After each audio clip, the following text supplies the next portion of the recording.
بسم اللہ الرحمن الرحیم۔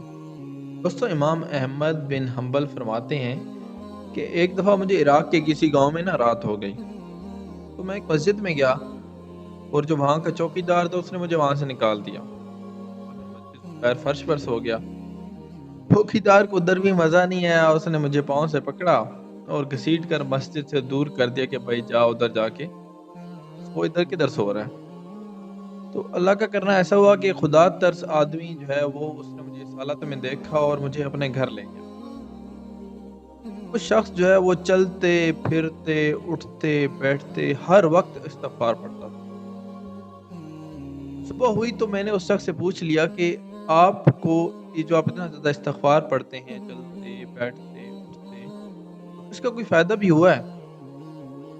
اس نے جواب دیا کہ جی ہاں، میری ہر دعا قبول ہوئی ہے، سوائے اس کے کہ میری ملاقات احمد بن حنبل سے ہو جائے۔